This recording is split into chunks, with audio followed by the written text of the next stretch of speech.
Just a short introduction why we picked actually today's topic. We have been part in the discussion around impact creation for quite some time now, and we see that there's a lot of emphasis in terms of publishing your impact research or kind of communicating your impact and also engaging with managers. But actually, the focus on teaching and learning and creating impactful teaching is kind of underrepresented in the discussion. So we decided to create an event around this in particular, because 40% or 50% of our time, we're also educators and not only researchers, right? And there's an increasing criticism around business schools and business school education that we're kind of teaching outdated knowledge and we're not preparing the students to make better decisions. And in fact, the criticism is around that what we are teaching the students is actually too simple. It's not really representing the needs that we are facing right now in times of the grand challenges or the limited planetary boundaries that we are facing. So the question is really around what do we need to do to move management education forward to prepare students for the 21st century? And in particular, for our context of the Impact Scholar community is the question, what is the role of early career scholars in this discussion? So we are very excited for our panelists today who are representing a great diversity on this discussion and also along their career paths. So I'm very excited for today's event actually. And to give you a short overview how we structured today's event. So we have around 40 minutes for our panelists. Each of them gives a 5-minute presentation. And then we have around 20-25 minutes for Q&A. Then we are moving on to our breakout rooms where you can talk to the panelists individually and they are presenting their most effective teaching tool. We have 30 minutes for that. Then we all come back, have a reflective session, what you've learned in those breakout rooms, and then we have 5 minutes for kind of future outlooks or looking ahead what's going to happen in next event and with the Impact Scholar community. Okay. Now I would like to introduce our keynote speakers. So we have, as I said, 3 keynote speakers here today. First of all, we have Sandra Waddock. She is the Callaghan Chair of Strategy and the Carroll School Scholar of Corporate Responsibility at Boston College. Sandra's work is actually, she's widely published in leading journals and books, and one of her current research interests is around systems change, systems transformation, narratives, intellectual shamanism. She will talk about this today, and also around corporate responsibility and management education, and especially her forward thinking engagement for more relevant management education and using more experiential pedagogical approaches actually inspired us to invite Sandra for today's event. So Sandra, thank you very much for joining us today. And then we have Nadine de Gannes. And Nadine, she is an assistant professor in managerial accounting and control and sustainability at the Ivy Business School. Nadine's research interests are around the interrelationship between accounting, power, and the perception of worth. And Nadine is a highly recognized early career teacher. Actually, Ren told us that Nadine, she's actually loved by all her undergrads and MBA students, and she always receives the highest teaching evaluation. So Nadine, thank you very much for joining us today. And maybe you could also tell us your secret to those very good teaching evaluations. So thank you very much. And as a third panelist, we have Oliver here today. Oliver Laasch is a senior lecturer in entrepreneurship and innovation at the University of Manchester. He is also an adjunct assistant professor of strategy at the University of Nottingham, Ningbo, China. And also recently, Oliver was appointed as associate editor for the Academy of Management Learning and Education Journal. So congratulations to that, Oliver.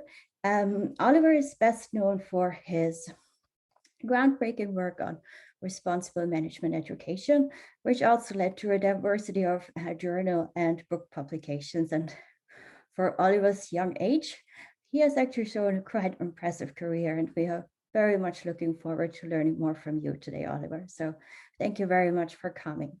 And now I would actually like to hand over to Sandra, who is starting off with her first 5-6 minute presentation, and then we move on to Nadine and Oliver. Okay, thank you very much.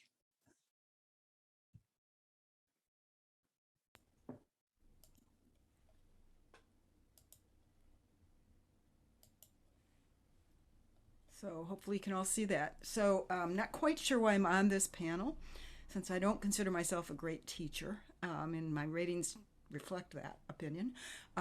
However, I've thought a lot over the years about teaching, and I believe that we as professors are teacher scholars, and I'm going to talk about some folks that I interviewed a few years back that I call intellectual shamans, and think about their role in both in some of the questions that were asked ahead of time, what we should be teaching and maybe how we should be teaching, and how they might have approached some of this.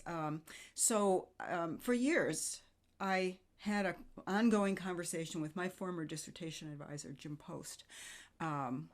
And Jim and I would debate about where we as sort of academics have the most impact. And we'd go back and forth between teaching and research. And ultimately it dawned on me it's probably not either or. But certainly a good deal of our impact happens when we're in the classroom. Because in the classroom we are able to impact what our students think and how they think and what they've been exposed to. So, so I'm going to talk about the folks that I studied as intellectual shamans, and I interviewed 28 people who are all, not all of them, but many of the people in the academy that management that I really admire. And I was sort of coming at this from the perspective of these people are like shamans. And what are shamans? Shamans are healers of relationships, according to Kahili King. They're healers of relationships between myself and you, in myself, my mind and body, between people, in groups, between humans and nature, and between matter and spirit. Prior to my writing on this topic in management, the only other articles I could find on shamans were about organization development specialists as shamans, people who are trying to heal what's going on in organizations. But shamans are also in the classroom because the work that we do to really open eyes, and when you get that sort of aha in the classroom where you can see this that somehow a light went on, that is basically putting the light on something is part of what the shaman does. That is part of that building of that relationship. So intellectual shamans, I say, are scholars who are fully who they must be. In other words, they're following their own lights. And in doing so, they're serving the world in 3 capacities, all of which apply in the classroom. Healing, connecting, and sense-making. And they're doing that in this interest of serving the world. So here we see what some people that you might recognize talk about as they think about both teaching and research. So when I think about what needs to be taught in the classroom, it's occurred to me over the past 10 years or so that we are basically implicated in some of the problems that the world has. And we're implicated because we teach people to go out into the world and manage organizations in certain ways. And if we teach them that the system that we have is working well and that everything's just hunky-dory in our system, well, maybe we're not teaching them the right stuff. So even if we teach them that the companies should do a lot of corporate social responsibility, in my view, that no longer is sufficient. So Tima Bansell, who's the first picture on your right here, it says, I think the business paradigm as we know it is broken. And so do I. I agree with her on that.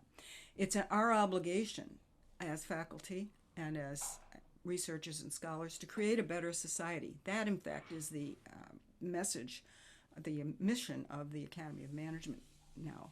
And if the business paradigm is broken, then it's our obligation to provide something to fix it.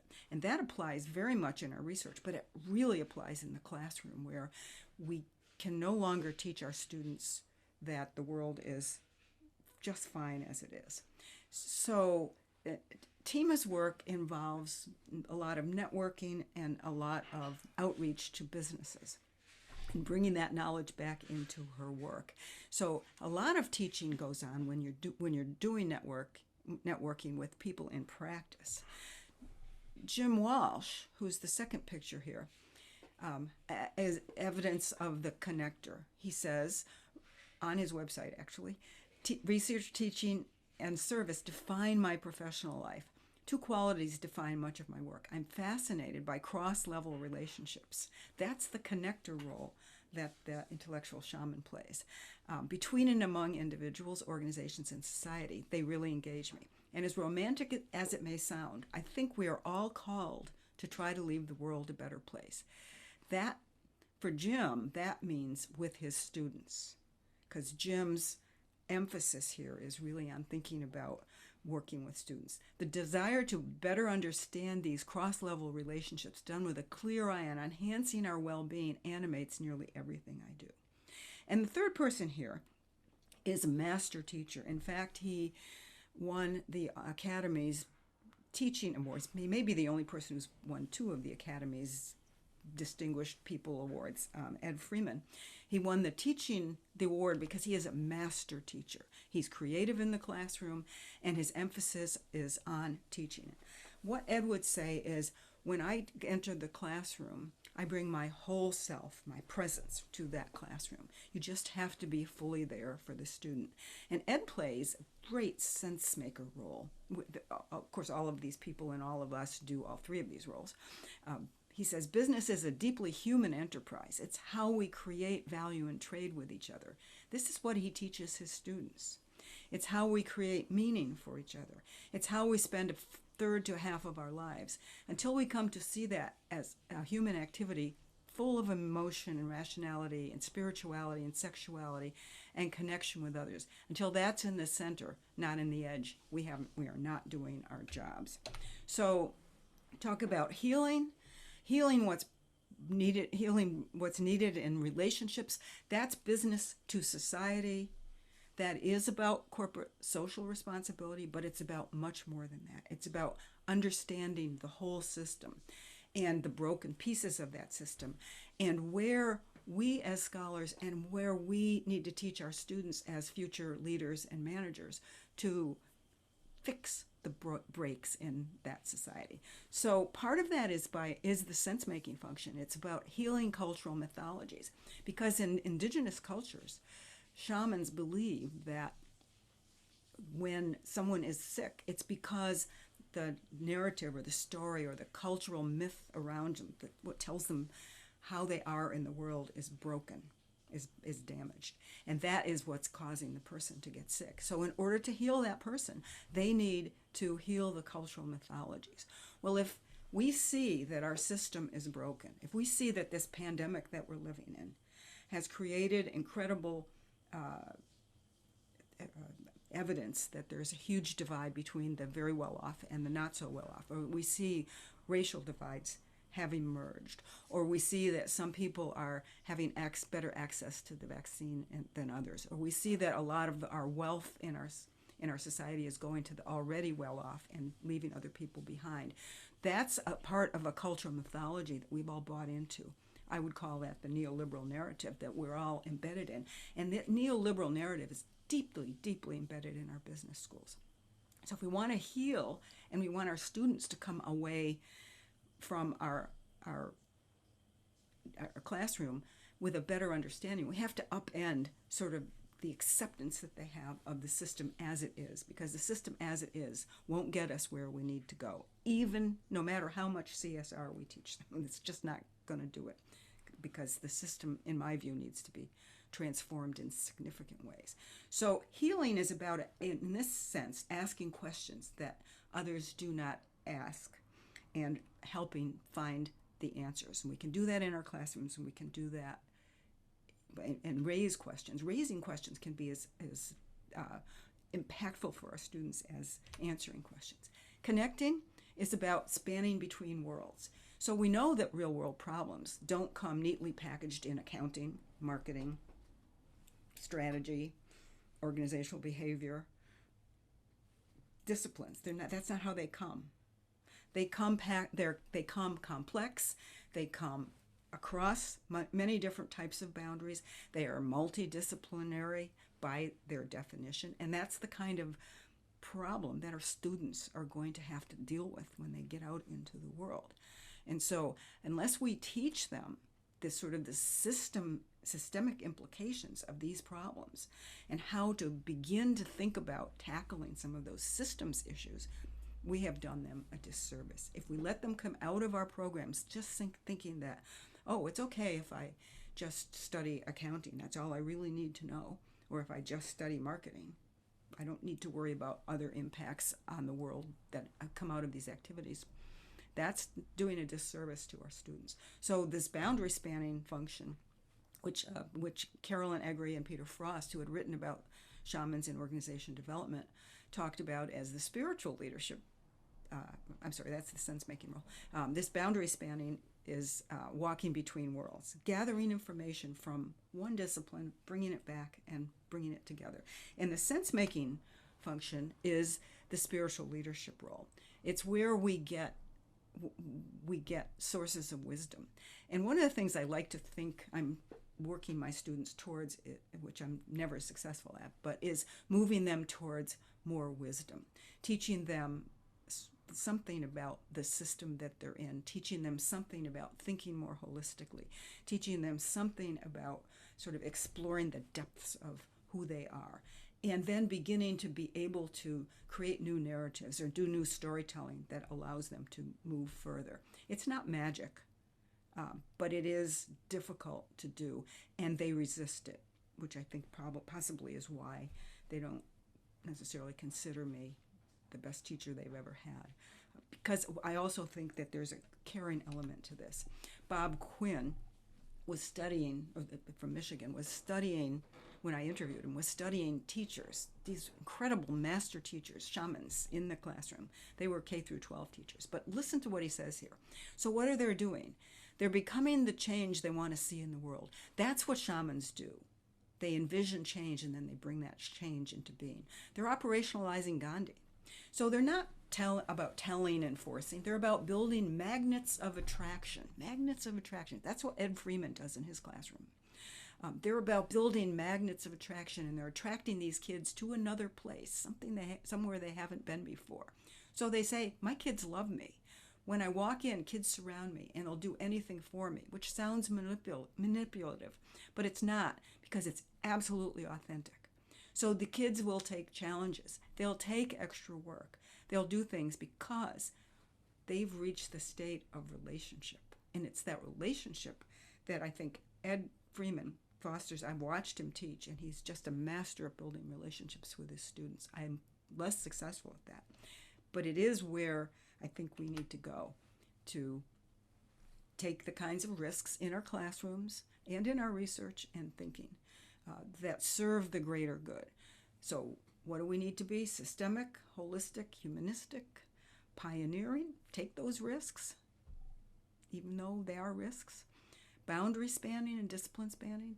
Addressing questions that are not the same old questions, but really have something new to them, based on not just theory, not some gap in the literature, but what you see out there in the world that intrigues you.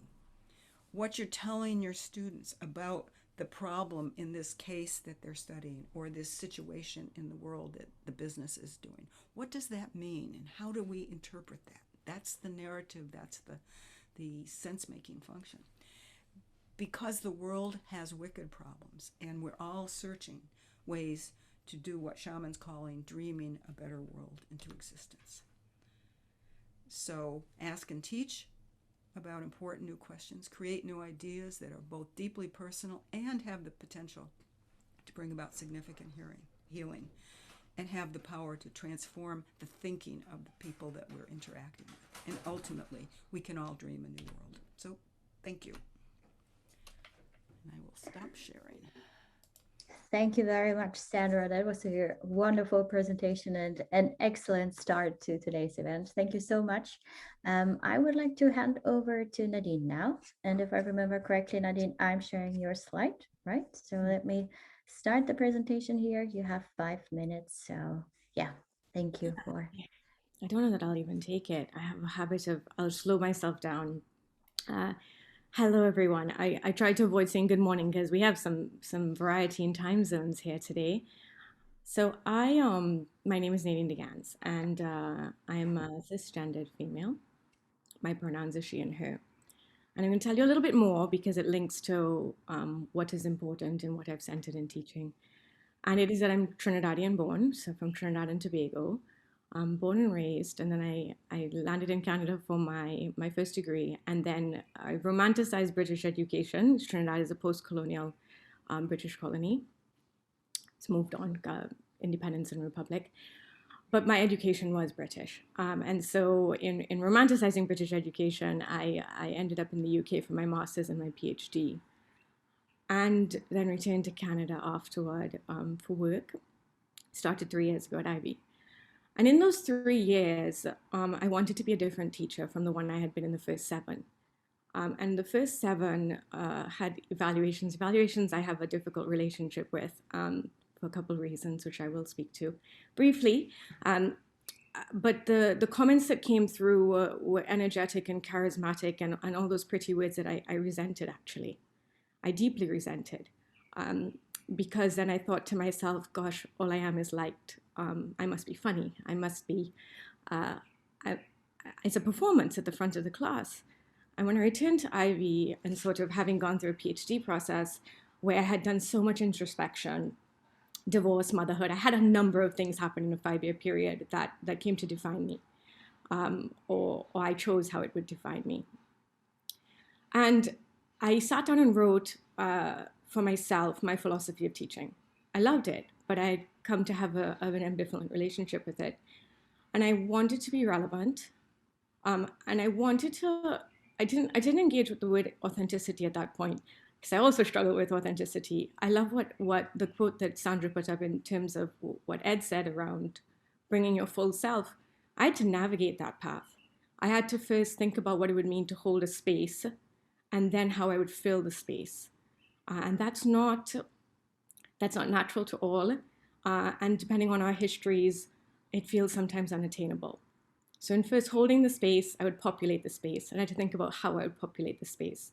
And so relevance was one of my words. I'm always thinking about words that would be at the center. Seeing through my PhD was grace and tenacity. Seeing through my transition into teaching in my academic career would be on relevance. And it would be about making decisions about who I would be teaching to, because I couldn't imagine it would be everyone in the room. I wanted to release the idea that I was going to crack a good joke and that would get me, energetic and charismatic, which they're not ugly words. I had made them that way. I've come to let them transition into forms of grace. What was extraordinary after the end of my first year of teaching and then my second, the words changed on the evaluations. I don't want to focus on the bars, and I feel grateful that Western has taken away the number, so I don't have to look at myself as something out of 7 or whatever your denominator may be. But the words changed to honest and authentic in the ways that the students understood it. My words could change because I had deliberately decided to be another part of me. And I think sometimes we might feel trapped that we are one version of ourselves and we couldn't envision a different way of how we would come to a classroom, how we would come to a version of ourselves as educators. But I feel very, very, very optimistic and always inspired that is possible because I've lived it. And so I'm going to now talk about the more recent journey, which is a very emotional one for me because the last year's social justice movements deeply impacted me, and many, I imagine. And I started with the decolonization workshops that many of us have received emails about, and I started with the kind of work around what equity, diversity, and inclusion would mean at my institution. That was like fundamentally failing at it. And decolonizing is a scary word for a lot of people. And so the first one, when I talk about knowledge, it's to help us not be afraid of the word, to think about it in terms of who knowledge is created for and who benefits from that knowledge. And so part of the journey I've had in the last year was coming to an understanding of how I'd romanticized British education and that it wasn't necessarily my history or the intersection of my multi-racial, multi-ethnic, multi-religious family and what that meant for me. and what it might mean for other people in the room who are coming to an understanding of that. And what it might mean for those who do have British lineage and felt that their education certainly did reflect, or sort of a legacy of multi-generational Canadian as the setting is here. And so coming to explore that we have widening participation in our classrooms because business schools, for many of us, the diversity has exploded in beautiful ways. But our education systems and much of what the disciplines teach are stuck in a place and time. So actually, when Sylvia put up at the beginning that it says outdated, I don't know that it's so much outdated as much as it's never been dated for the number of lives that we now represent in a space, because systems just weren't built for the everybody that we now sit in a room with, and so what I've been spending a lot more time about is thinking about, in particular, we use case methods, and 14,000 business schools around the world use case studies. We particularly have it entrenched as a part of our DNA at Ivy, so that all our courses teach with it.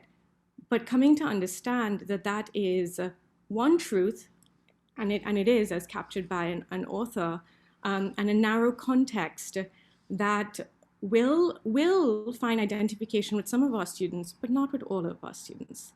And so what does it mean then when we use what I think is a very powerful teaching tool to recognize that it is one context and that the beauty, the opportunity for us is the co-creation of knowledge with all the other identities in this space.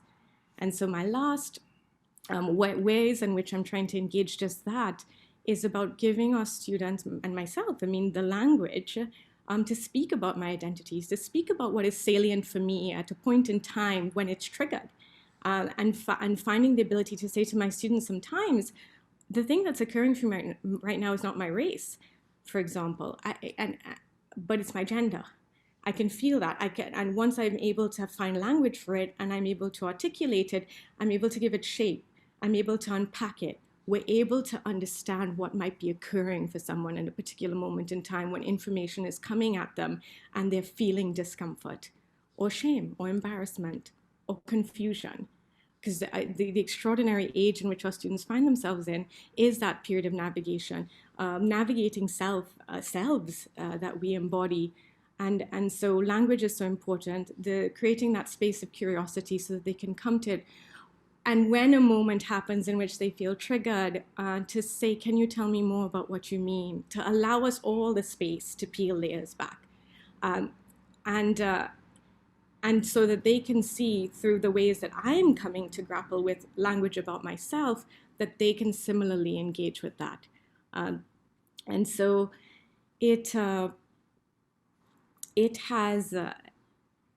has been extraordinary to see what it means to engage my vulnerability in navigating to an idea of authenticity that I don't think is equally distributed by any means across the population.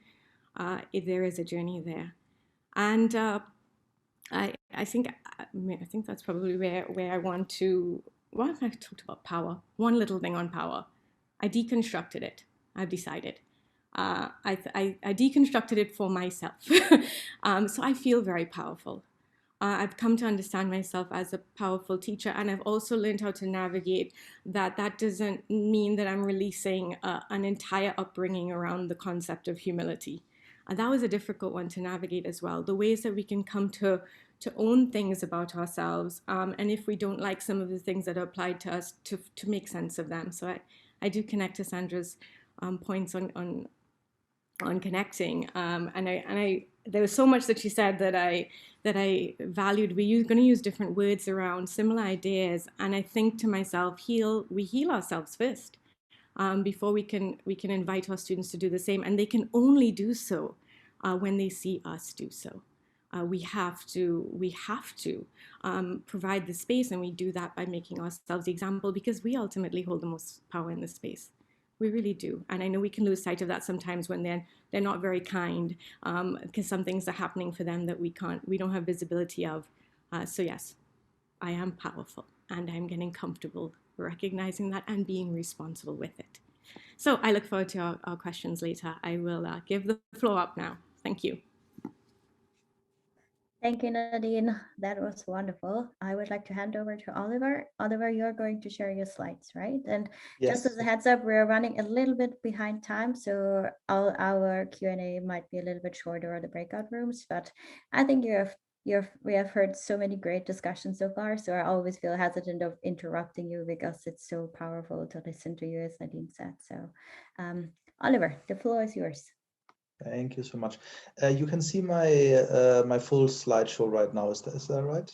Yes, we do. So the full page. Okay, great. So Nadine, just thank you so much for kind of giving me that reflective or reflexive impulse rather as well, like how important it is to kind of situate ourselves in time and space, and where we come from and where we aspire to go. And I didn't really think about that when I was preparing this brief presentation here, but I think I would like to connect to what you did just for a moment, because I think it is so important to do that.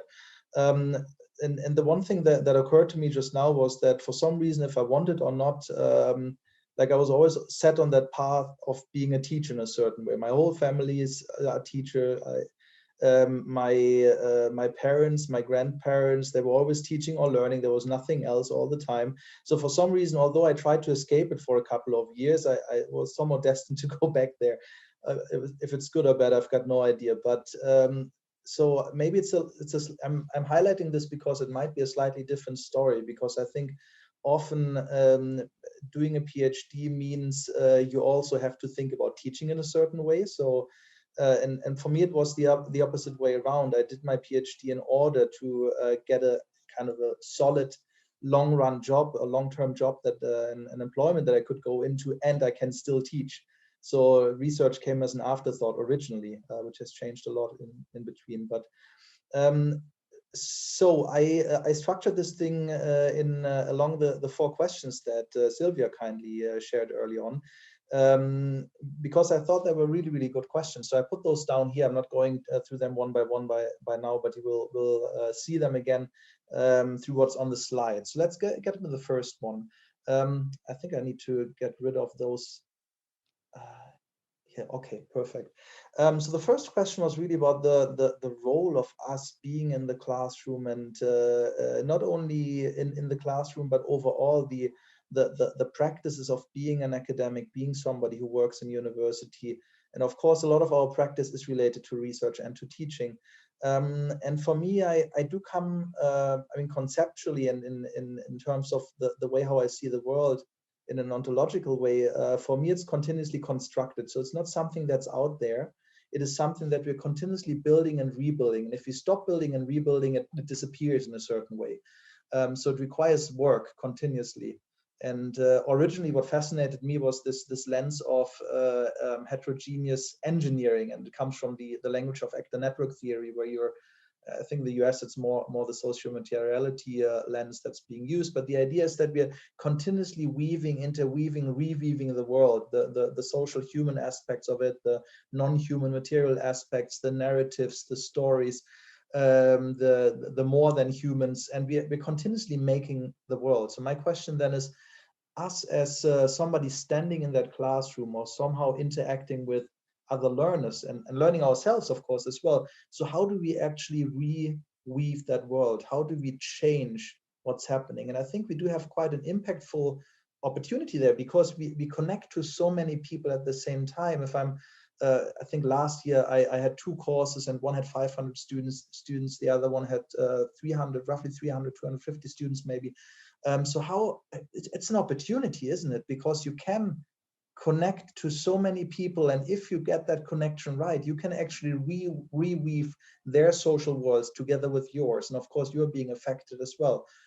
So I think what Ed Freeman, what Sandra described Ed Freeman doing that, I've never seen Ed teaching, unfortunately, but knowing him a little bit, I get this feeling for how he's probably able to reach out to people and to pull them in and to be pulled in himself and actually change the world around them. Then the question is really, how do we, what kind of social reality is it that we actually want to generate? And it's not a linear journey of going from where are we right now and where do we want to be, but to use it as an orientation, then to allow the world of affecting us as well, and coming to something that's similar and close to what we wanted to achieve. but at the same time that represents everybody else who was part of that process. So, and I think particularly Sandra's term of intellectual shaman has always fascinated me, because in a different type of language, it very much does express that belief that we can be that performative agent that reshapes, that performs the world, and that has the opportunity to perform a very different world to the world that we start with. So that's the first one. The second one then was about how do we actually do that. So for me, the kind of world I'm trying to imagine continuously is one where we, as a species, are actually able to live on that planet in a regenerative way. So a species that is not a parasitic type of species that just takes until everything is gone, but one that really stabilizes, balances, regenerates the planet. And on purpose, I'm saying the planet. I'm not saying humanity or human beings. I quite early on, I was very disillusioned and frustrated with us as human beings, feeling like we shouldn't be here really. We're not really having the impact, if you want to use that language, that a good species on the planet should have. And for a long time, I was actually very actively emotionally opposed to that notion of social responsibility, highlighting the social aspects, if you're thinking about it as social stakeholders, because I felt, okay, well, we need to get everything else around the social, around the humans right first, before we take care of ourselves, because we're just screwing it all up. Sorry, that I'm deviating quite a lot there, but in the along the lines of sharing our personal views. So my way of how I tried to get there was actually to rethink what could, as one of the main practices that this kind of very economized world that we're living in is engaged in, is management or managing. So how can we actually together, or how can I help enable a kind of a subversive reweaving of management, a management that actually does those things that I mentioned before. Back then I noticed, so when I started teaching, there was actually no textbook, at least none that I would know about at that point, or that I had access to, that would do what I wanted to do. So my aspiration became to write the textbook myself, and it took me quite a couple of years. I didn't even have a doctorate back then. I hadn't even started the doctorate yet. So I was in a very weak academic position to do that with the first edition, but still somehow I feel I was able to reweave that world around me, that then enabled me to actually get that vision done, and hopefully that textbook is able to help others to do something similar along the lines that they envision the world should be. So this is the idea, and then the question was then how should we prioritize?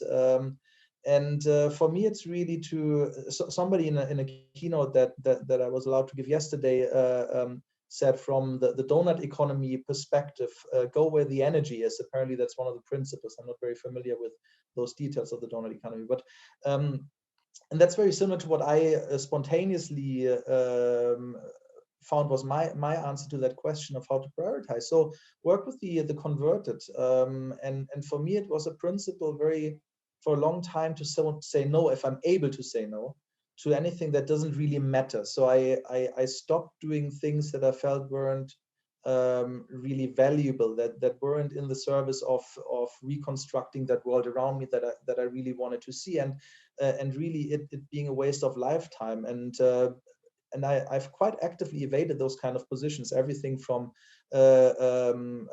moving out of a job, onto saying no to a class, onto saying no to working with certain people. So I very often actually said no, because I felt, okay, it would be nice to do, and maybe it's even prestigious, or it's going to be fun, but it's not. I mean, after all, it's a waste of lifetime, really. And then the fourth question was about how to deal with resistance. I think it's partly related to the last one. For me, one way of how I get very sometimes negatively emotional, in the sense that I say, like, well, this is just bullshit. Excuse my French there. Like, why can't they see the world like as I do, and they're bad, and they're doing that out of bad intentions, or they're bad people, and so on. So I'm trying to avoid that kind of situations of resistance where I'm just getting very frustrated, but still I make a point out of reminding people or reminding the group or the situation, leaving a mark a certain way, saying, well, what happened here, it's out of that world, in the sense that it doesn't fit into this world anymore. Whatever it was that happened here, it was dinosauric in a certain way, because it's something that just doesn't match the kind of situation we're in right now on the planet as a human species. And I think that's it, really. And yeah, I just wanted to make that point. Please be in touch, even if we don't get into a discussion here. Maybe please do connect, and I would really like to hear from you folks and hear what you think about those points. Thank you so much, Oliver, and thank you, Sandra and Nadine, as well, for your comments. It's been a wonderful discussion so far, and we're going to move to a Q&A session now. So the way this will work is that I will be moderating, and if you have a question, please use the raise hand function or enter it in the chat, as Hautau has just entered a question, and we will get to as many as we can. I'm going to start with a question that was submitted when people signed up for the event. And that question is, why is impact critical now more than ever? And I'm going to reframe this a little bit and say, you can answer that question if you'd like to, but I'm going to also suggest a slight reframing, which is, why is impact becoming such a popular concept? What is driving this change within our profession? So Sandra, I'd like you to start, and then we'll have kind of a free-flowing discussion among the panelists, please. Thanks, Nicholas. I think it depends what we mean by impact. If we mean, citation counts and impact factors and number of A-journal hits, I don't think that's impact. To me, impact is about asking and trying to answer questions that matter in the world. And somehow, we have to now play many more roles than we used to have to when I started my career. You have to be able to bring your ideas and your research findings and your teaching into the world of practice as well. So particularly in the classroom, impact is, have we been able to open our students' minds to, let's say, a little bit more of the reality of the world? Are they coming away from what we've done with some lights turned on and maybe with some enthusiasm for learning more? That would be where I'd go in the teaching realm. Oliver or Nadine, would you like to add?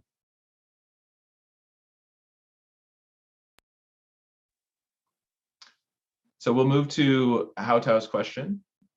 The question is for Sandra. Thank you for the great presentation. What can ordinary researchers and teachers do when they have not reached the level of being an intellectual shaman? The insights are understandable, but difficult to practice on a daily basis. No, they're not. But it does take courage. Look, I'm here with Oliver and Ren and Sylvia and Nicholas and Nadine, who I have met in various guises recently, mostly on email, but they're all doing it.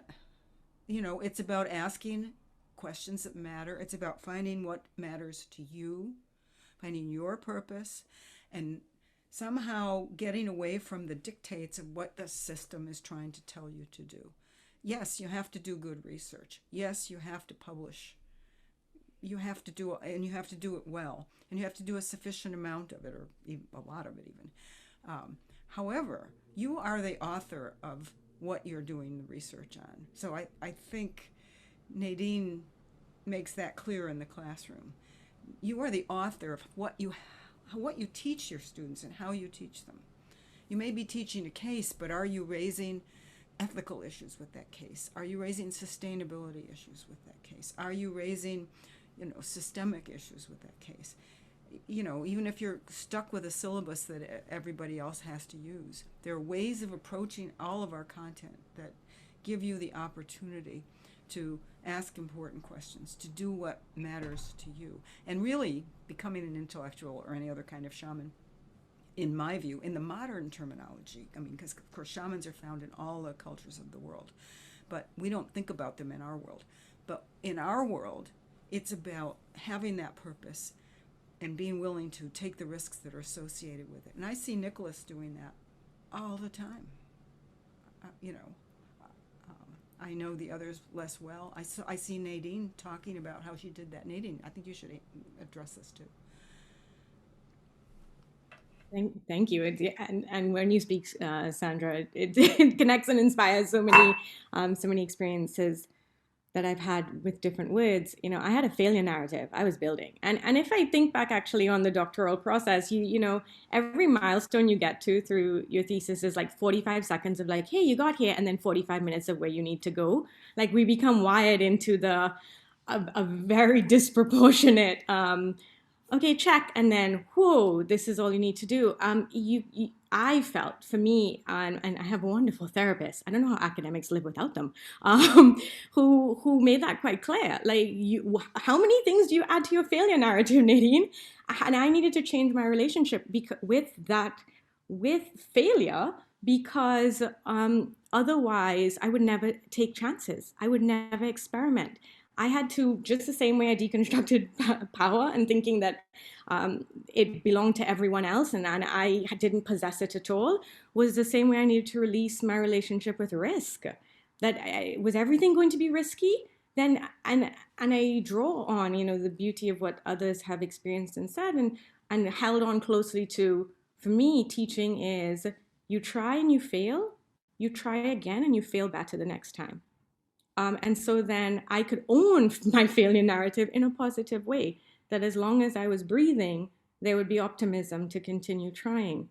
And so it's just speaking these things into existence, because it is a set of words until you grab them and you internalize them and then you practice them. And that is how I understand the journey from a quote on the screen to a way that I live. And can I just say that shaman is really about being the shaman, is finding your own power. So Nadine, what you just said is exactly what you have to do. Finding your own power in you and realizing it. And Oliver spoke to that too, I think, in his earlier comments. And actually would like to turn part of the question around a little bit, because so I feel this is about, can we actually do this? Are we, when we're talking about empowerment and feeling the power, having the power, however you want to frame that, so that there's a certain idea of, do I have a lack of power? Can I actually do it or can't I?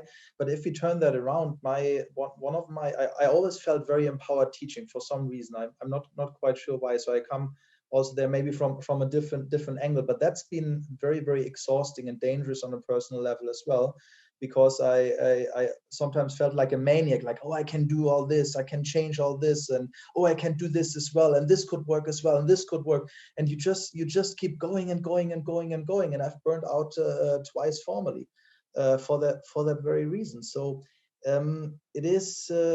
So I think that finding that personal balance is so extremely important. So I'm really glad that we arrived at that topic right now. And I want to share a couple of comments about the discussion so far from the chat. Savina says that I agree it takes courage, which I think goes back to Nadine's point about personal power. And Sandra, you talked about courage as well. And Savina had another comment. I'm so happy to hear Sandra talk about spirituality, which most scholars seem to avoid. And I want to pick up on, and Sandra has a question as well. I appear to have found my people. Why are there only 18 of us here? Why is this thinking still viewed as heterodox in business schools and society broadly? So maybe we could talk a little bit about something that keeps coming up, which is this idea of we're working within systems of promotion, systems of evaluation. And those systems create risks based on your behavior. So maybe we could talk a little bit about how to navigate that and how to know at what point to take risks and at what points to be more submissive to the system that we're in.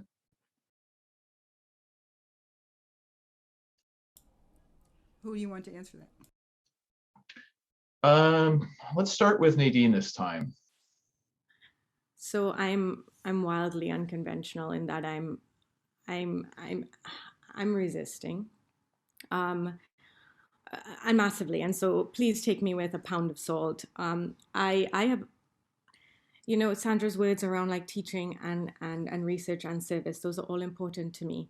But at different points in our life, depending on the system around us, one can become much bigger. And in the tenure track, it's research, and because that is how the system is built. But given what's happening at my institution, where EDI is there is an appetite for that conversation. We're decolonizing our curriculum and thinking about equity deserving people.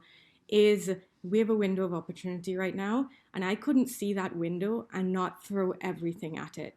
And so I decided that I was going to have to make the right choice for me, which was service was going to become the biggest part of me.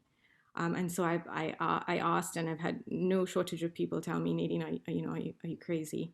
That I would step out of the tenure track so that I could, at an institutional level, dismantle systems that are preventing students and academics and staff at our school from thriving. And because systems are the way that they are, it is terrifying for most people to look at me make that choice. And it's not terrifying for me. And that also is an element of like then myself feeling a little bit nuts. And that's the hard part in the early parts of our career where what seems to be dominant seems to be the only choice. And to buck that trend feels like some sort of disaster. Most of my mentors are looking at me saying, Nadine, 20 years down the road. And I said, no, there is a moment here, and I'm going to grab it and I'm going to run. And I can't tell you where I will go with it, but I understand again what's at the core of me. And that's where I always choose to center on those words. And I don't experience it as risky. I experience it as essential. Because it's a calling, because that's what happens when you answer what is really deep in your heart. You're answering a calling. And so you are then willing to take the risks. And if you look at the careers of the people that I studied, and they're all very well known, some of them took significant risks. Stuart Hart and Andy Hoffman were both told not to study sustainability because it was basically irrelevant.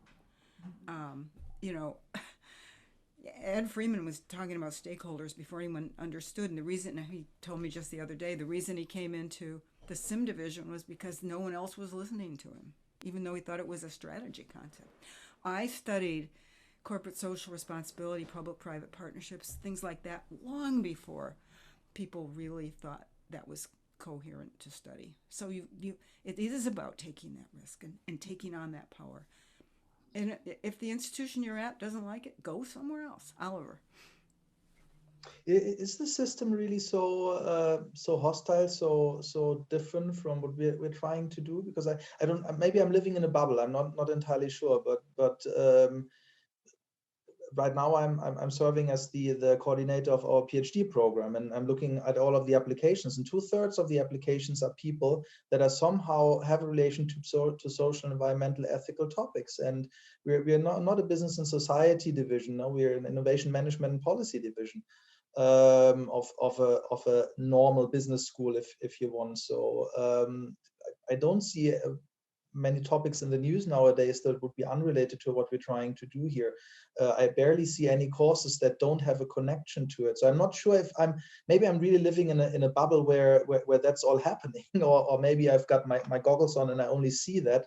But I have to say, when I ventured into that topic, I felt I was actually able to differentiate myself in a certain way as an like even a pre-career scholar, if you want. So not having a PhD, just being somebody who has a teaching gig at a university. I felt actually that all of the opportunities that I have been given were because I was very different from what at this point in time the universities around me were. And this way I was giving opportunities I wouldn't have gotten if I would have just been conformed to what was going around. And I think over the last couple of years, this has changed quite drastically. Automatically, I mean, more and more, I don't feel that different anymore. I feel I fit in, or the world around me starts fitting me. I'm not quite sure which way around. But yeah, I'm wondering, of course, everybody's got their own reality, but I'm wondering what kind of shared reality we can find and share with each other from different perspectives. So, Oliver, I think you're absolutely right. If you look around our broad academy, you'll see many people in many different subdisciplines that care about making these kinds of changes. My teacher told me you can live in one of two states, fear or love. If you live in fear, then you care, you're going to be fearful that I don't have enough impact factor, that I haven't got enough citations, that I haven't gotten into the right journals. Or you can do the work that you want to do it well, get recognized for it the way Oliver was just saying, and you will be fine in the end. It might not be in the same institution you start at, but you will ultimately be fine. I want to share a little bit about my experience on the job market. I've been on the job market this past cycle, and I was 2 years ago. And I came out of the University of Minnesota's PhD program in strategy. And I would say over the past few years, the people who have had the most successful placements from that program are people who don't care about any of this stuff. I do, and I've had some real struggles. So I was very close to a tenure track assistant professor position this last cycle. And during the interviews, the chair of the search committee looked at my CV and said, we have these journals that matter. And at some point, people are going to look at your CV and say, why are you doing all this stuff? So Oliver, to your point that the system in some places is supportive is absolutely true. I feel very supported where I'm at now, but I also know that there are many places where it's maybe not as supportive. And I'm not saying that you can't publish this work, but publishing the kind of work that I want to do has its own challenges. So I think at different stages of the career, I mean, you have, yes, a lot of people coming into PhD programs I want to do important work. I want to work on issues that matter. There's a ton of PhD positions out there. How many assistant professor positions are there? How many editor positions are there? It's just smaller and smaller and smaller going up. So I guess to connect this to a question for everybody, there are times when we can step into a position of power with less risk, and there are times that it's riskier because academia is so hierarchical. So when I would teach, I'm the expert.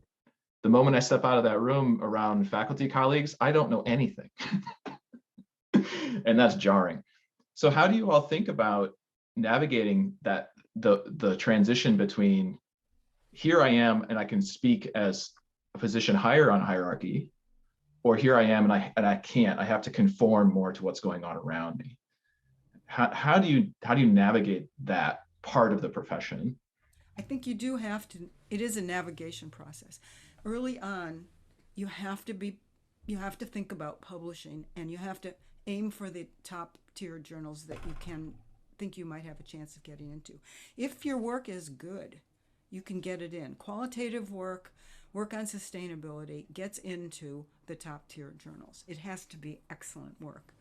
And you, I think early on, you, in a sense, play the game, but in my view, you're building, you have to recognize that doing good work does mean carving a slice of the big picture stuff that you want to do, and doing this piece here, and then that piece, and then that piece. So in my case, it took me 15 years before I felt I had my scholarly voice. 15 years of hard work and a little bit of luck, a lot of luck, in fact, happening into the KLD database before anyone else was using it. And knowing that even though I wasn't quantitative in my orientation, I needed to do some quantitative work. Finding someone to do that work with, luckily, getting access to the data, luckily. So some of it's, happenstance. Some of it's being open to opportunities, and it is hard work. It's recognizing that you have to do the hard work to build your distinctiveness. Somebody said earlier, you have to. There's no way around doing that hard work. It can be different work depending on who you are, though. I also think that an early skill to build is understanding how to build your strategic network. Call it community, call it tribe, call it whatever, because this is another gem from my therapist. Because I got through the first year and there's so much advice coming at you in your first post, or in your postdoc position. Lots of people have lots of advice that they draw from their lived experiences. and you want to be respectful of that advice. You want to, especially if that person feels quite influential, but that doesn't mean they've all done the journey of introspecting on themselves and what it means to give someone else advice for their life that has nothing to do with how they lived theirs. That those are different things.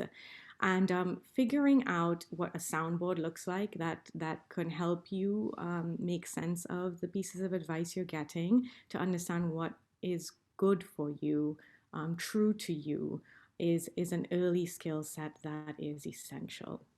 Because otherwise you will feel that you're constantly disappointing people in managing this very political space as it may be. And so that's part of reclaiming power. It's part of bringing it into yourself, is knowing who supports I think of myself as having an executive committee in my head of therapist and additional kinds of therapy. There are all sorts of things that that are happening that support this. I think of it as coping mechanisms. There's friendship, there's family, there's nature, there's all the ways that you visualize what holds you is important. And Sandra, yes, the find your tribe, find your people, find your community. That's part of what we're doing with this group, is building a community that is supportive of these kinds of issues, discussing them, being vulnerable about them, and finding a way forward.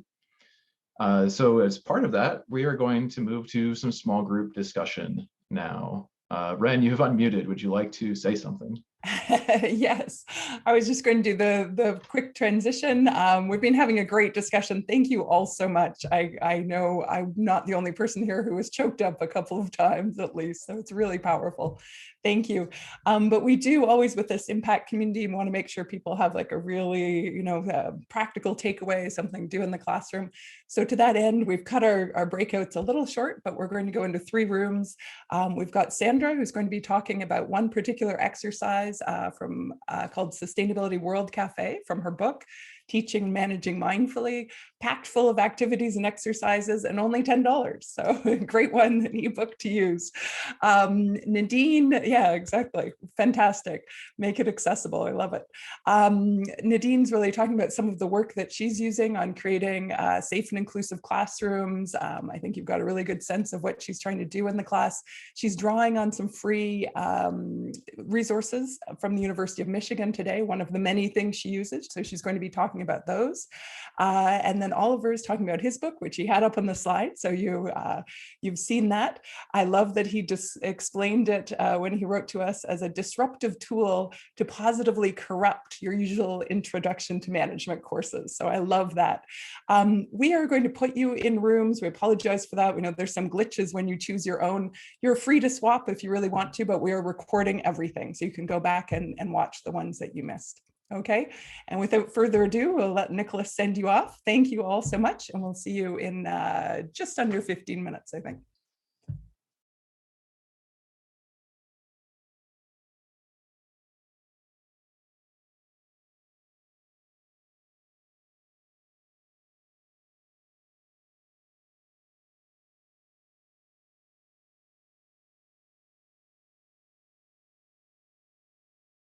And I'll let you have the floor, Sandra, and do it however you like to do it.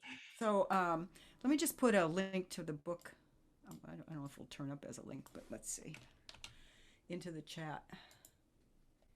So this exercise is in this book, and it's called the Sustainability World Cafe. I didn't invent it. I stole it from some colleagues in a program I used to teach in.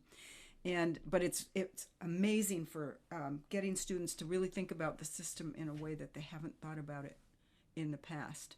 And I'll also, I have it, I copied it out, so I'll put everything into the chat here so that you all have it. But I have slides on this too, so I'm happy to send them to anybody.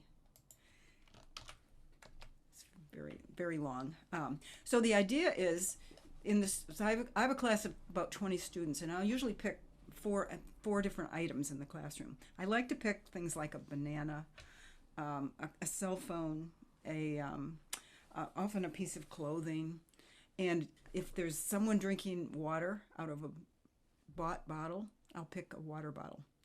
And the idea is you give students flip chart paper, or they can do it electronically too. They did it electronically this last time. They used Jamboard as I was teaching online.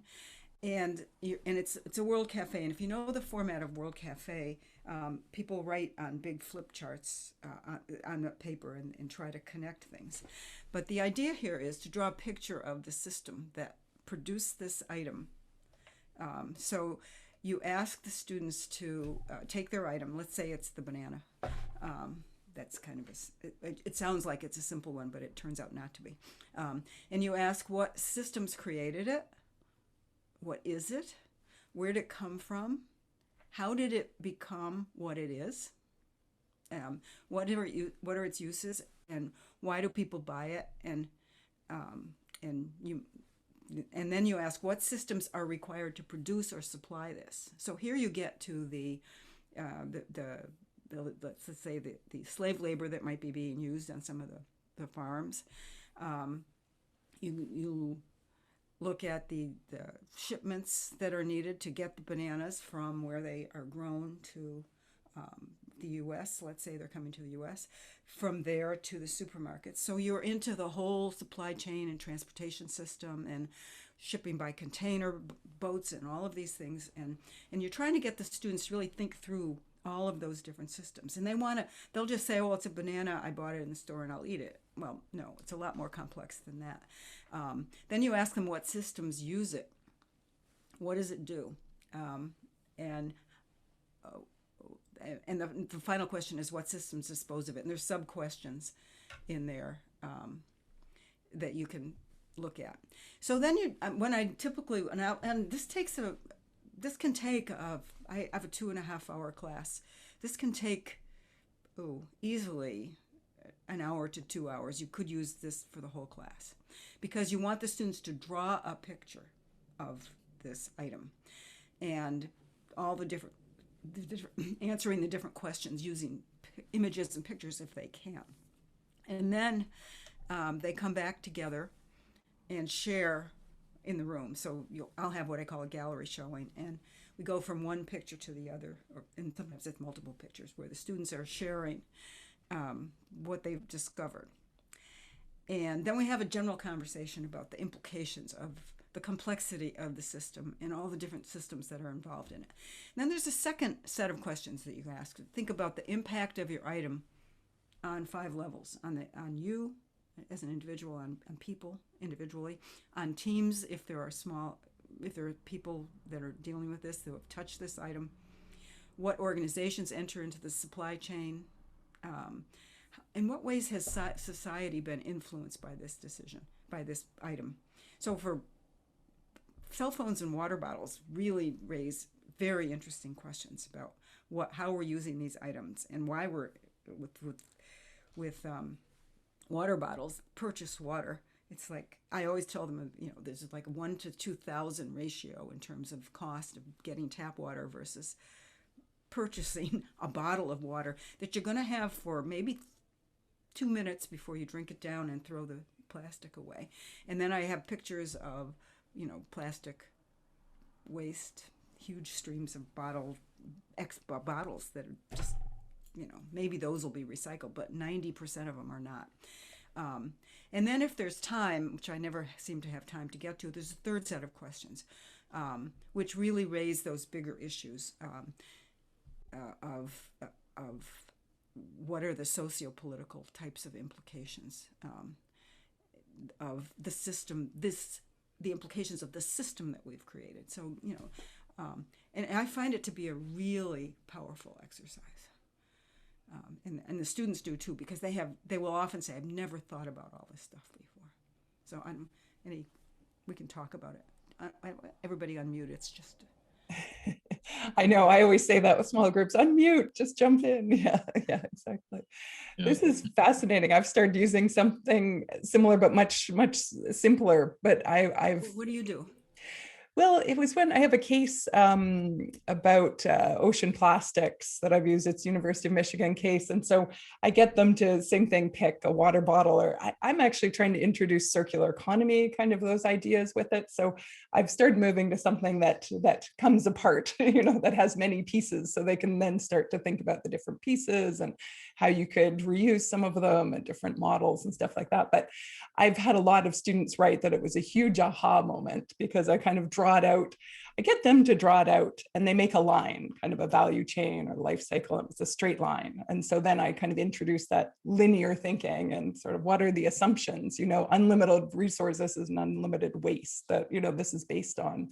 So is that, can that last? No. The story of stuff? I don't use it, but yeah, I have seen it. So yeah. That's a great thing to show the linear. Yeah, absolutely. I used that for years. Yeah, this is great though. I love, yeah. Do you all know Angie or Flavio? Do you know the story of stuff? Oh. It's an online little 20-minute video called "The Story of Stuff," and there's the story of water, and there's okay. Yeah. Okay. It shows the production process, sort of make, take, waste production stream that we currently have. Okay, I think I seen. It's another version of this type of. Okay. Yeah. So this general approach to setting up descriptions that then lead to deep introspection is something. It has parallels to a method for focus groups that I worked a lot on as an undergraduate. That the team called it FAMA, Facts, Associations, Meanings, and Actions.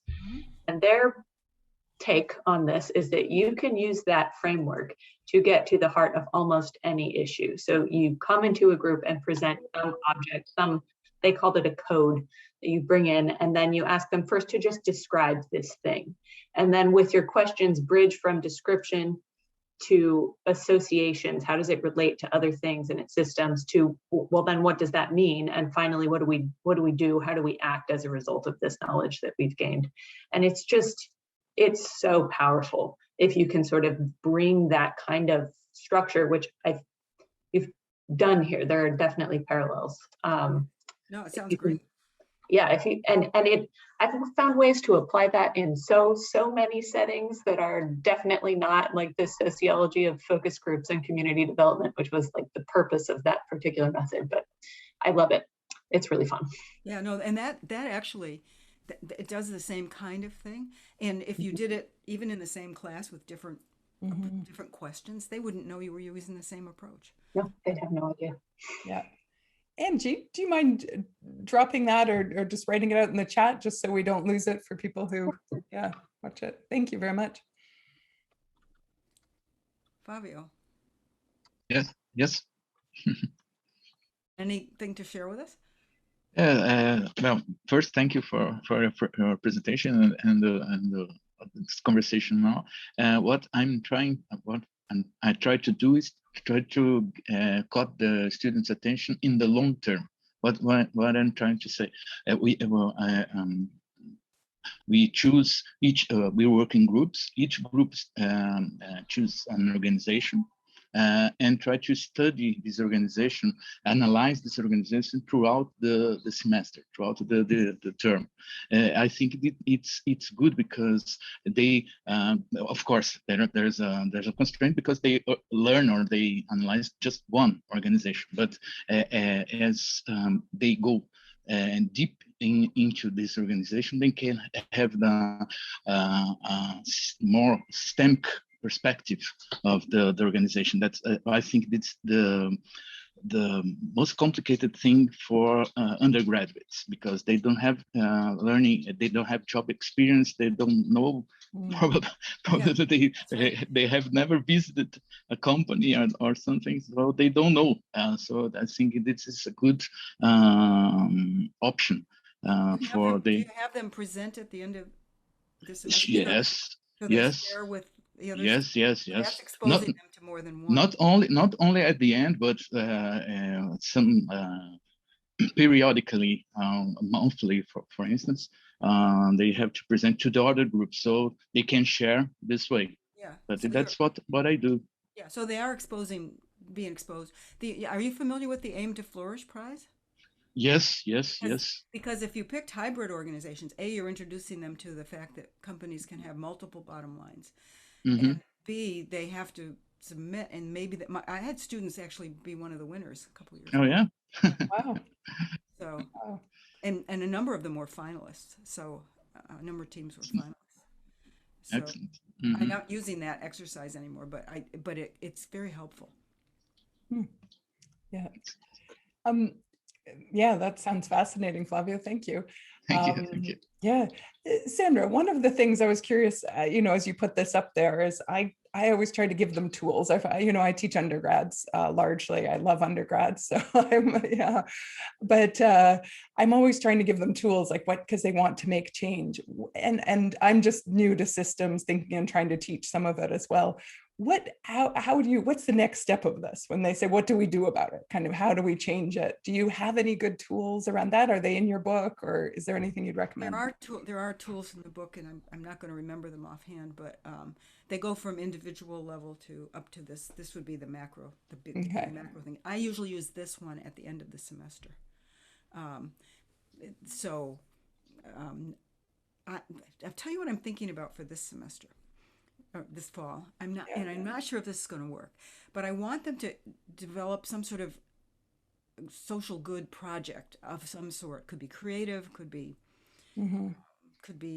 start an entrepreneurial business, could be write a white paper, and could be do blogs. I don't know. I mean, of their choosing. That has to make a difference, and present that at the end of the semester. And I don't know. I mean, what's your sense of whether they could handle something like that, Ren? Yeah, I think they could. I mean, certainly at the undergrad level, they're so eager and optimistic, and we just need to direct them. So I think they love to feel they're having some impact somewhere. So Nadine and I are both at Ivy, and so because many of our cases weren't, up to snuff, or there were many gaps, as in many schools, I've had them writing cases the last 2 years. So it was like, identify a gap in our curriculum. What aren't we teaching? What perspectives have we? And they've really loved that they feel they're having some impact on future students. But I've also been wanting to do something that's outside, that's real world impact too, and I haven't quite gotten my handle on something manageable. I had them consulting with small businesses in the community when I was teaching strategy a long time ago, and that was very, very impactful.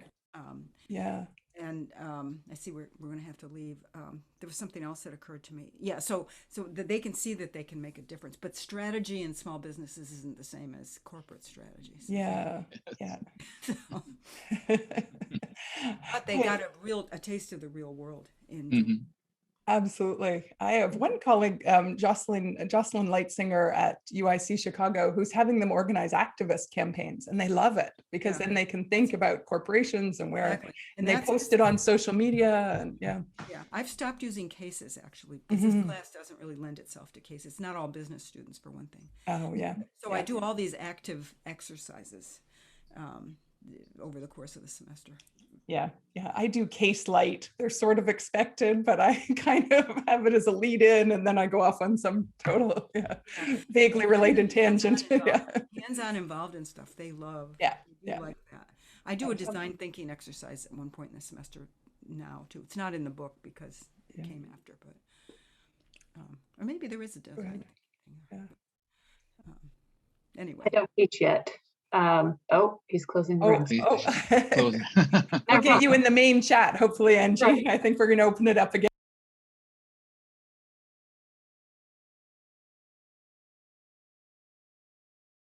I mean, my approach in the classroom is largely just experimentation. That everything that I do, I mean, it's trial and error. But with these issues of identity and power, it feels much more vulnerable to expose myself and my students to that without having the resources and the training to really do so. So I want to learn, and I think I'll take away a lot of the things that you've shared with us today, and even just through example, that what you've done has been really meaningful for me. But I'm wondering, what resources have you turned to learn and grow in creating an inclusive environment for your students and dealing with these issues of race and identity?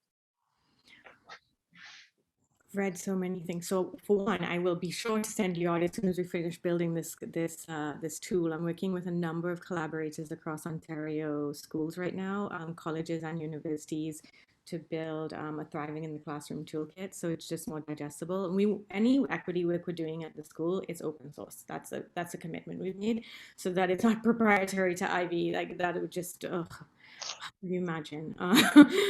The wealthy business school sitting on top of all of its wonderful equity assets. And so more to come, Stephen, because it's so important. So we're working on a principles guide where we're writing up for different identifiers. So if I'm racial identifying in whatever race that, so we're drawing a lot on our students actually to have these, to inform the toolkit for building, so that you know how to talk and write about. And then there are links in particular to case teaching, learning, but also case writing. I'm reviewing a lot of cases that there's been an explosion of EDI cases. Business faculty are wonderful, but they don't have critical race and critical gender and critical queer histories. And that's partly what terrifies them. But then it's ways to provide them resources that when they want to write, and they're writing powerful cases, they're powerful empirical settings. We have to continue to do that work on what are the ways that in choosing language, we risk in reinforcing stereotypes, upholding gender roles, propping up patriarchies. I read across, like Bell Hooks was the last thing I read, Brene Brown, like it's just so much accessible. And I loved listening to Kimberly Crenshaw, and it's just a 15-minute TED talk on intersectionality a few years ago. That's quite powerful. So just like accessing these little things that just give us another perspective that doesn't belong to us, and they're bite-sized, and they're out there, and they're not actually terribly overwhelming. So I can, connect with me by email. I can send you all sorts of little things that I look at and return to, and I keep a quote. I keep on my phone. Anything I read, the quote is beautiful, which is why I come to language of I will not feel allied fatigue. I remember sitting down in a session and I was like, I'm exhausted. Yes, I'm exhausted all times, but I will not allow myself to use the language of being tired of the fight or the cause. And so that way I can feel exhaustion and understand ways that I need to replenish and rejuvenate, but understand that as long as I am breathing, I am working on this. So that's important to me. Did I answer your question, Stephen? I go when I start. What I took away was that I should check out the business school that you are associated with. And I will send you resources once they're created. We're still in the process. Yeah, exactly. But, I know they're hard to find that way. I should see what my university has, but to be honest, I'm not aware of any tools or resources for teaching staff. And I'm curious, I guess, if other people have the same experience at your universities. I don't even know where to turn to, honestly. So I'm actually a second-year PhD student, so I'm probably in a different role than all of you, but I'm actually, for my research, I'm looking at sustainability justice, or just sustainability, which was coined by Julian Eguimont. I'm not sure if you guys have heard of him. And so even just for my lit review, I'm trying to figure out what terminology to use. And so one of the things I'm bringing into the space is talking about Eurocentrism. And the language, I don't know what language to use. There's so many different variety of language, and the Canadian government uses something different than the Ontario government. And just even I feel uncomfortable because I don't, just to Nadine's point, saying it verbally, I'm finding it very uncomfortable myself. So I'm looking forward to Nadine's, the toolkit that you're putting out too. I think that will help a lot. But to your question, Stephen, I don't really think so. I think there's basically I have looked at some stuff on online, what not to say. But even just using for example, global south, global north, it's not really accurate, or even western and eastern. And so what I came up to, it's really you have to just kind of there doesn't seem to be common language, and it's rooted in different things. For example, if you're using Western/Eastern, it comes from more of the Eurocentral decolonization literature, and maybe Nadine, you can correct me, but the global South, global North is more, it seems like more contemporary, but it also, I don't know, sorry, I'm just rambling here. But I totally hear you. Like Black and ethnic, minority ethnic is not not universally accepted in the UK even. It's a tricky term, and I'm seeing the sort of scholar activists in the UK use the term, recognizing it is a pervasively used term, but recognizing it is not without contention or not without dislike. And I think what I would say is your first toolkit in opening a classroom space, and this is one I use, is I say, I don't expect that everything that will come out of their mouth or my mouth will be fully formed. So if you have to create the space already from the beginning that is forgiving, and that the one thing you want them to trigger as a response when they are triggered is to ask, what do you mean? And I really believe that one is powerful, because if we're not keeping the space, retaining forgiveness, because I'm triggered just as well. We care about things. We all care about something. And so sometimes the student comment will really catch me off guard, and I want to create the space for better understanding, and so we're modeling that constantly. And so in the absence of, I say calling in as well is what I tell them is my philosophy. I'm in an educational institution. If I want to create a safe space, I want to believe that the space is about where we make mistakes, that we're holding that space for the learning. And so calling it in can happen after the class if it can't happen, in the class always. And taking opportunity. I've had students who said to me, I had one last 2 years ago, I circulated a Guardian article that talked about suicide statistics. I had not considered that someone might have been impacted in my class by suicide. And so he sent me a lovely email. And what happens, Brene Brown always speaks so powerfully, it's like, I was embarrassed. I was horrified that I had put this person in this position, and then I was defensive, like, oh my goodness, is this, in the way that so many humans do are we sensitive about everything now? Like, do I have to be politically correct? I'm like, oh goodness, I'm surely not going down that road. But that is the natural human reaction, because we have not from the very beginning been taught how to deal better with embarrassment and shame. So I took a step back when that was what was occurring for me, and then thought, impact, right? Not about intentionality. Of course, I've stopped starting any email with, that was not my intention. That's not how I want to engage it. What I want to say is, where I have impacted someone, where there has been harm, what will I do differently? And I'm encouraging them to engage with that.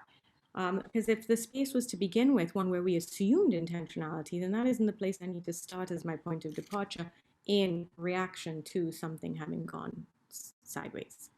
And that is, again, practicing language. I said that to my associate dean recently. He says equity seeking, and I'm like, equity deserving. He's like, I'll practice. I'm like, that's language. We practice. They're closing the rooms. Oh, it was a pleasure.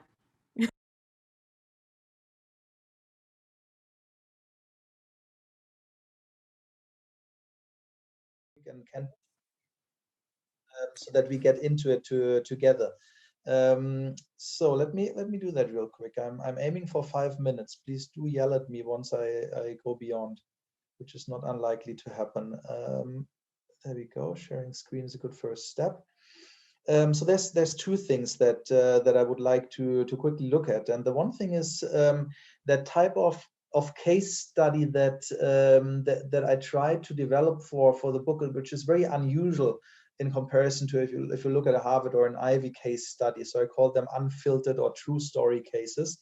And the second thing is really about this competence-based idea of how to build your six-pack, if you want, so for sustainability, responsibility, and ethics, and how that connects to different parts of us as human beings, which I think is quite a good connection to the direction that the discussion has taken before as well. So and my starting point is really like what time of what amount of course time do we actually dedicate to lecturing and to case studies, and is there anything else? Sometimes I feel already, if we're doing case studies, we're seen as some of the more advanced pedagogues out there who are doing that fancy stuff. But is there anything else? And why on earth do we have only those two signature pedagogies, it appears, in business schools?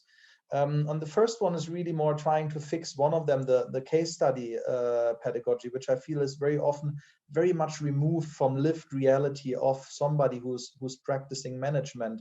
Very often it's something that looks at the organizational level. We're looking at the company doing this or that. And of course, the Harvard ones, for instance, very often they're structured in a way where one manager, one kind of heroic individual has to take a decision, and you're being put into the shoes of that individual. But again, that's very different. You're barely ever Steve Jobs, or you're barely ever the CEO of this or that company, and you're barely ever the disruptive entrepreneur. So how can we actually use cases that are much more closer to the lived reality of the people sitting in our classes, and something they can connect to, and something that they actually can learn from as well, that they can learn with. And so all of the cases that we experimented with a couple of different formats. So one was this professional profile, where we're actually asking, it's more like an interview. So people who actually do the job, we're asking them, so what does your job look like? And very on purpose, this question down here about the typical day. What do you do if you go to work? What are the challenges? What do you struggle with? What tips do you have for other people? Very practical, hands-on ones. And then going to a little bit more controversial version of this is those true story cases. And we've got one of each of those type of cases in each of one of the chapters. There are loads of them. But the true story case, that genre that we're using in each chapter, is an anonymized case about some kind of very tricky or nasty or potentially painful, emotionally loaded kind of management situation, which is a true story, as the title says, as the genre would express, but how implicit there's those dimensions going through it. But what do we do with it? So it's a way of actually going beyond that that very unhealthy diet of case studies and lectures, which are basically know and think, if you want. So they're training two parts of the six-pack. And then maybe interact and act are still being trained when we're doing experiential exercises or immersions to some degree, and maybe just a little bit of be and become as well. But the idea is, how can we rebalance that diet, really? And here's one example, if you would want to have a more in-depth example, which we published in Journal of Business Ethics, where we used apps for people to actually live sustainable, responsible, and ethical practices and talk about it in their learning diaries. And from that experience, we got a feeling of, yes, it started getting rebalanced because we asked people. So that's a self-reported measure here. To what degree do you actually think you know more, be able to think better, act more, interact, and so on? And it seems like the diet is slowly getting a little bit more balanced here, at least in that one trial that we had. So from that experience, I decided to actually make those six-pack another standard feature of each chapter of the book, that we have 18 questions there, 3 for each of those domains, each part of the six-pack. But then I realized, well, it looks a little bit like we're chopping them up, while we're really trying to help the whole person to become that version of themselves, to use Sandra's words there. So we have to see how can we put them back together. And we started experimenting with those different course designs, and one of them was really going one by one. So each of those dots over here would be one exercise, and then we go from that one exercise to the next one. And overall, we're trying to tick all the boxes. Or what we did in the Coursera MOOC, Managing Responsibly, we actually had that kind of very self-directed journey, but through the guiding questions, so people working on a project, mostly practitioners in their own companies or organization, sustainability, responsibility, ethics project, and they automatically would start, because real life projects, they require all of those things, right? So they automatically would find their own path. Or then kind of an intermediate way that we did in at the University of Nottingham, to actually design exercises that would attach, like start out in one part of it, but then connect to at least 2 others. So once again, this idea of interweaving. And very quick, so this is student feedback, very positive. People enjoyed it apparently, and also both in numeric ways as in qualitative ways. And if you want to try something like that yourself, originally I thought we had time to do it here. There's this worksheet that you can use, and I've used it in faculty training quite often. It works rather well, I think, for yourself to think how could I design some kind of pedagogical activity that actually does help students and ourselves to some degree to develop that six-pack. And that's where I stop. Let's see what you folks think about it. Sorry, that was quick. I know, quick and still too long. Any impressions? Any feedback? Yeah, very, very interesting. I have also used learning diaries in one course, and also not a very traditional learning diary. So the idea was that the students do a sustainability deed every day. So if they don't come up with anything, they can pick up trash from the ground because trash is lying everywhere, or they can donate to an NGO, or help a friend, talk to a friend about recycling, all these kinds of things. And then in addition to that, also mark down a happiness moment, and that for 30 days. And then in the end, of course, we don't judge what makes them happy, but the learning diary or how it's assessed is based on the analysis that they provide on these deeds and happiness moments. And then for some, it's a big realization that actually what makes me happy is the people around me, the things I do, and not the new Zalando boots that I bought or whatever. But maybe coming to a question then is, I mean, we can put a lot of time into this and assessing learning diaries or preparing these kinds of tools for teaching. But then there is, at least when you're in the tenure track, there is this trade-off. Yeah, could you speak to that a little? So you mean trade-off between how much time you spend in teaching and how much left for research? Is that the trade-off? Yeah. I mean, my personal way of dealing with that has always, so I don't want to teach, just bring my half self there to once again connect to what Sandra said. I can to some degree. I am in the classroom and I engage. I can't do it any other way. So for that reason, I had to find a way of how I actually connected. And one way was to write about what I'm doing with teaching. So the Journal of Business Ethics article, for instance, that was just probably the quickest publication I've ever had. Just because there was a special issue came out. I thought, okay, whoa, great, apps. Those are special issues about learning, sustainability, responsibility, ethics with apps. How could I do that? So I thought I want to put something in there, and I didn't have any empirical material, any data, anything, but enough time to actually design a class around it. And so the class was designed as a research project, and at the same time as a great learning experience, hopefully. So after all, I think that was one of the publications I put least work into, because the whole data collection part was something that I would have done anyway in the form of that class.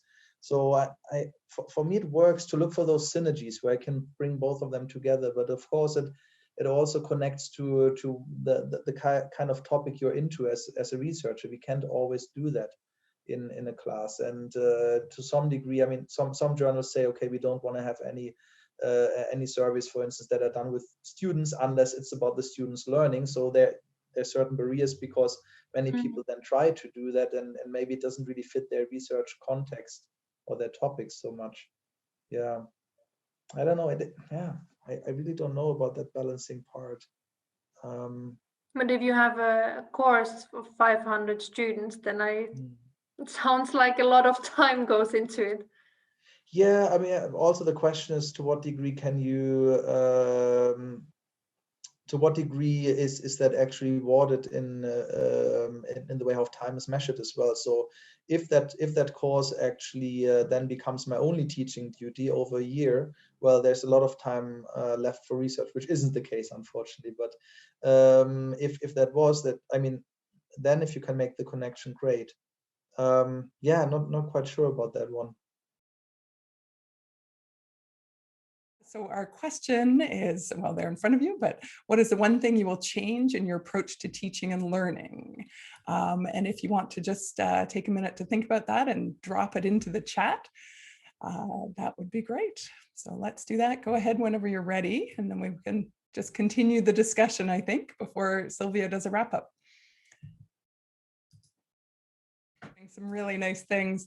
Does anybody, see something there kind of that resonates with them as they're coming up and want to speak to it at all, or a comment of your own rather than me reading them off to you? Any thoughts? We've got a few people talking about their power. Me, Nicholas, others. Less concerned about conforming. Angie, do you want to speak to that? I know we cut you off in our breakout room, so I'm going to give you a second. Either you can ask that question or talk to about how you're going to be less concerned about conforming. I love it.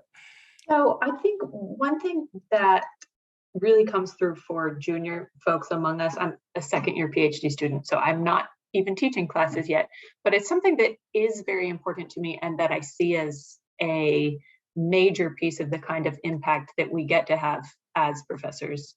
But there is so much pressure to follow all of the rules in teaching. These are the cases, this is the syllabus, these are the topics. Your grades have to fall within this distribution. And there are so many pieces of that just don't resonate with me. And it can be really intimidating as a person just entering the field and as a person who doesn't know how to articulate their power or sees that power in a classroom to try to break those norms and to understand which norms are breakable and which ones you just sort of have to nudge out of the way slowly and gradually so that you don't get kicked out of the profession.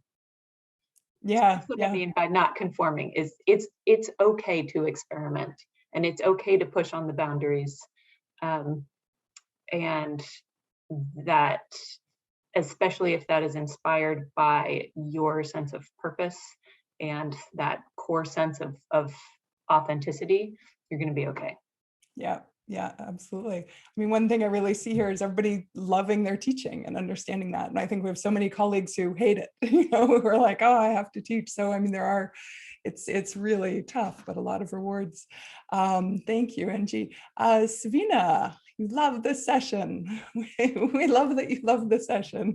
Do you want to say anything more about that? About all the comments resonated with you? Don't know if you're online or juggling some kids and dogs. Yeah, okay, great. Yeah, I just, nothing more to add, but I just really enjoyed listening to everyone speak and hearing and reading the comments, and I got a lot out of this, so thank you. Yeah, wonderful. And I think all our panelists were very brave as well. So thank you for bringing your authentic selves.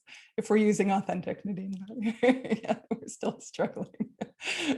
We have the same struggles. I get the energy comment all the time and I'm like, really? Yeah, but Marlene, I know you've just started in your assistant prof job. How's it going? My comments from my teaching evaluations were actually that I'm boring, but I blame this platform also for that, because I mean, if I'm talking to a screen, how can I?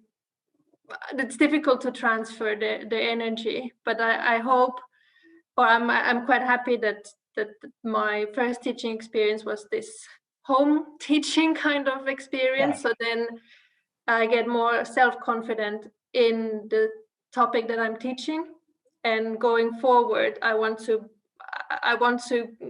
walk on a path leading to me being a shaman teacher one day. So hopefully in the future we can teach again in class, and then it also becomes easier to engage the students and ask questions and make the students think and debate with each other and form arguments and have that kind of discussion in class, because this, I mean, we try our best, but it's just not. Yeah, ideal. Absolutely. It's a tough slog for you starting here. We all are very empathetic, so it will get better. And I realized I have left Sylvia very little time. My apologies, Sylvia.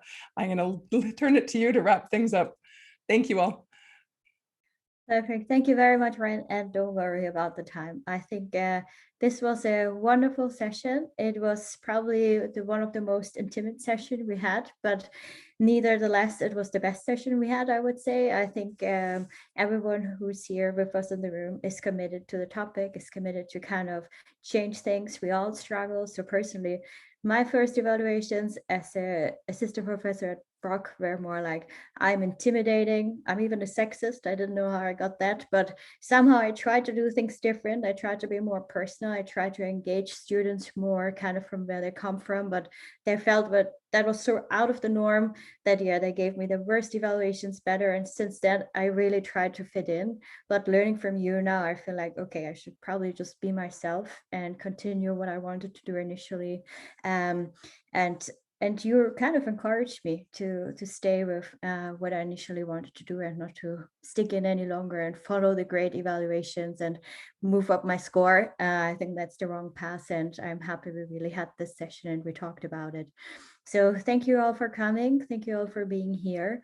I just had a quick slide in terms of what will be our next event. So I don't need to share. It's just that our next Impact Scholar event will be at the Academy of Management. We are hosting a PDW that is around impact creation as well. And what we did for that event is we invited 3 scholars again, but they're coming with their practitioners. So they're coming with the managers because the theme of the Academy is bringing the managers back into the discussion. So we really took it literally. So they're coming with their practitioner counterparts. We have people from, even from Suncor coming. So from the largest energy provider, they come to us and they talk to us. So it will be a very inspirational discussion. We don't have a date yet. They will be announced end of May, but please stay tuned that there will be an Impact Scholar event at the Academy. And we will provide a kind of a guide talking about great sessions for Impact Scholars. How would it fit in not only our sessions, but other sessions that might be great for you and to learn some new tools and new skills. So yeah, that's it. If you want, we also have a short survey you can enter in case you would like to discuss more topics. So if you want to come back and you want to discuss more topics, we have a little survey link you can follow just to sign in if you would like to see us discuss more questions. So I just posted it to everyone, and that's it. If you have any questions, comments, feel free to always reach out to us. It has been a wonderful session. Thank you all, everyone. And thank you for your time, Sandra, Nadine, and Oliver. Thank you all. Thank you, everyone. We'll get the Restful recordings weekend. as soon as we can. Great. Yeah. Take care, everyone. Thank you. Bye. Bye. Bye. Bye.